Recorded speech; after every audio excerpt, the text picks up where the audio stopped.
নামে না কামে? নামে না কামে? নামে।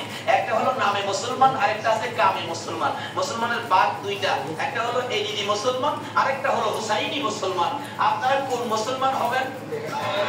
আরো যদি কোন মুসলমান হবেন? এটা হলো কামের মুসলমান, আর এজিদি মুসলমান হলো নামের মুসলমান।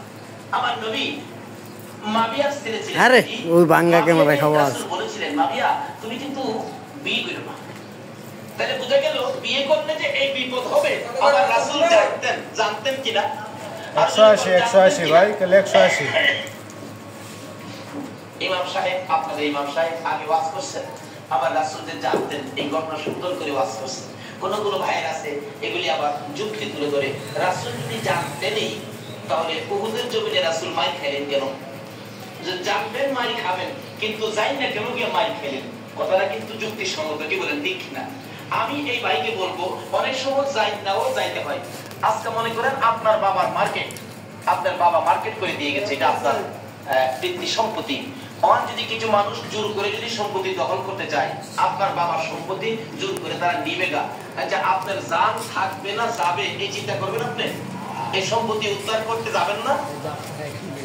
উদ্ধার করতে গিয়ে অনেক সময় লোক মারাও যায়, তারপরও কি এই সম্পত্তি কি ছেড়ে দেয় নাকি?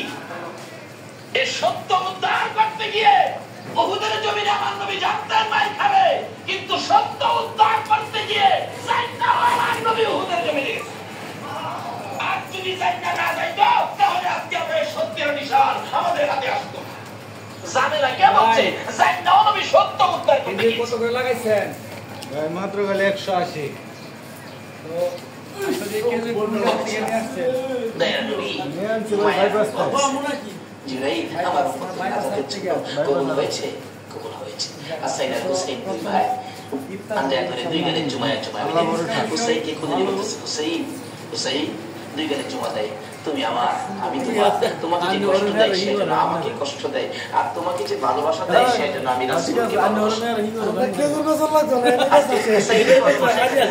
হুসাইনের এটি হাজরত যে ভালোবাসায় হযরত সুনাইদ মুগদাদি রাহমাতুল্লাহ সুনাইদের জীবনী তুলে পাওয়া যায়। সুনাইদ ইরাকের বাদশা পালওয়ান ছিলেন। বাবা ইরাকের বাদশা বলেন সুনাইদ এত খানা তোমাকে খাওয়ায়, এত টাকা বেতন তোমাকে দেই, তুমি কত বড় পালওয়ান হইলা, তোমার শক্তি তো আমি দেখলাম না, আমাদের তো দেখা দরকার ছিল। সুনাইদ বলেন ঘোষণা দেন না ইরাকের জমিনে এমন কোন মার পোলা নাই আমাকে কুস্তির মধ্যে পরাজয় করবে, আমি বিজয়ী হব। যদি কেউ পরাজয় করতে পারে বলে দেন 10,000 টাকা পুরস্কার। একটা ঘোষণা সাধারণভাবে আমাদের দেশের হিসাবে দিলাম বোঝার জন্য। বাদশা পোস্টারি করে দিলেন আমার জুনাইদকে কুস্তি লড়ে হারাইতে পারলে 10,000 টাকা পুরস্কার দেওয়া হবে। হ্যালো ঠিক আছে, কিন্তু হ্যাঁ কথাটা শুনে এই ফেসটা গাইছে